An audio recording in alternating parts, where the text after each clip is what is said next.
Hey guys, how you doing? Terry with Pasadena Martial Arts, making this video for Tim with Old School Labs. I started martial arts in '83, and I started Bujinkan Budo about '89, '90, and Japanese Jujutsu around '91. Okay, a little history on it. What we're going to look at is a basic technique that should be found in most styles, especially styles that practice self-defense. It's just a basic single-hand wrist grab escape. Okay, we're going to do it from two perspectives, one from Bujinkan Budo and one from Danzan Jujutsu. This is something that we've been working on in class lately. The first one is from Bujinkan, from more of a Bujinkan perspective. When he grabs my wrist, the Katate Dori, one thing that I have to do regardless, right, is to have tension between us. There has to be some form of connection. If we're loose, if it's just loose, if my hand is just hanging there, when I go to move, it's going to be too easy for him to adjust. So when I move, then he can move. He can adjust his hand. He can still control me. And any type of response that I have, I'm going to be late. And we know we don't want to be late, because if we're late, then we're going to use too much muscle, we're going to get tired, and we're done. So what I'm going to do is create a small amount of tension, right? I'm not going to over pull, but just a small amount of tension. So we're standing here, he gets his grip, I'm just going to pull a little bit with my hand. I'm going to bring my elbow to my body.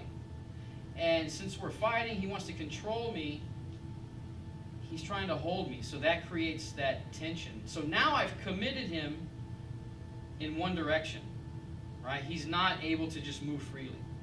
So I have this tension, he's committed. Now I'm going to step slightly to the side, pushing my elbow forward, trapping his hand here, holding with tension, stepping back to a 45 degree into what we call Ichimonji no Kamae. All right, from this side. The wrist escape is the same as most everyone does it, turning your wrist away from the thumb. Okay, this is very important. So here, I want my connection, create the tension. Once he's committed, stepping to the side, push with my elbow, turning my wrist, checking with his hand. I want tension there. Not too low, because then he's going to be able to roll over with his elbow. Not too high, because then his hand is free. Right here on the elbow here. And tension. If I'm loose, again, when he moves, I'm going to be late. I don't want to be late. Tension, just to feel him. Then stepping back at a 45, because I want to avoid this opposite side. Moving at the 45 means that if he wants to attack me with this side, he has to move. I'm moving away from his other weapons. Okay? So that's the Katate Dori Uchimawashi escape from a Bujinkan perspective. Now, what we're going to look at is from Danzan Jujutsu. And this is the same attack, basically the same escape, but a different answer for the same problem. Okay? So he grabs me, straight hand. The problem again is this side. He can punch me, he can kick me. In the Danzan, you're actually stepping straight back, but we're still going to create this tension. When I create that tension, I'm going to shift my weight to my right leg, because I'm going to use my left leg to kick. Here. Then step back, same escape. Now from here, the technique calls to finish with a backhand or a shuto. But I'm not going to approach him, because there's space, there's distance. If I approach him, he now has time to respond.